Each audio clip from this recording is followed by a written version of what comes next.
Hi guys and welcome to Casa Salina in Tagaytay. This house behind me is being rented daily. You can book this via Airbnb or via Facebook page. Just search for Espacio Manila. So in case that you're planning to go to Tagaytay, you might consider this Airbnb house behind me. I will be doing a short tour for this staycation house. Let's go. So currently I'm at the picnic area. Have this grilling station. So once you book this property, you can enjoy these amenities. Then we have a separate gate here. Behind my videographer, that's the main house. Later I'll show you, but they have a different gate and this is the private gate going to the guest house. This area, it could fit around 3 to 4 cars. So this is the facade of the guest house. This is the front guest house. What I like about the place, malapit lang siya sa Picnic Grove, like around 3 minutes drive. Tapos, ayun, kapag nandito ka, super tahimik. And sa mga previous guests namin, what they love about the house, it's super serene, super calm, super quiet. Yun yung gusto nila, kaya sila nagsistay dito. So, yung nakikita nyo, surrounded by nature, garden, mapuno tayo dito. In this guest house, we only have one room. So if nakikita nyo, yun yung room doon. And then we have this amenity here. We have the pool table here. Tapos meron tayong dining area dito, good for 4-seaters. We have the outdoor kitchen. And then may stove na din, may water dispenser. And then meron tayong 2 chairs for sitting area. So kung gusto nyo tumambay dito sa labas. Let's go inside the house.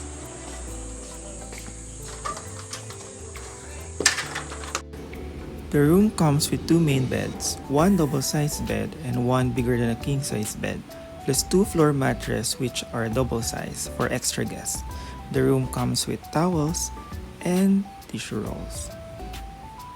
That's the inside of the house. This is the front guest house. This room, and now let's go at the back of this front guest house kasi meron tayong smart house. So you can book this separately or you can book the smart house at the back or pwede nyo i-book parehas if malaki yung group ninyo.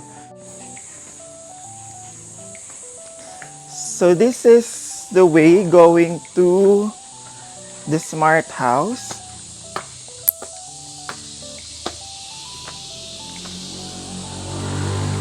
So ang kwento nito, we started renting out daily yung front guest house lang. And then marami kasi nag-inquire, marami nagbubook kasi nga malapit siya sa Picnic Grove.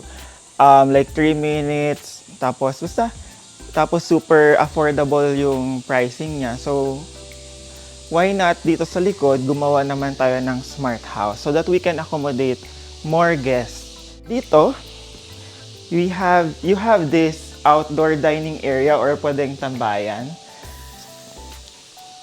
Meron ko kasama. May co-host ako. And then dito, on this side, this is your dirty kitchen. So, pwede kayo dito magluto. Actually, doon din. Of course, pwede kayo magluto. Then dito, pwede din magluto. We have the stove, yung basic kitchen utensils, and your dining utensils. Then, our smart house, it has 2 floors. So, tara, pasok tayo.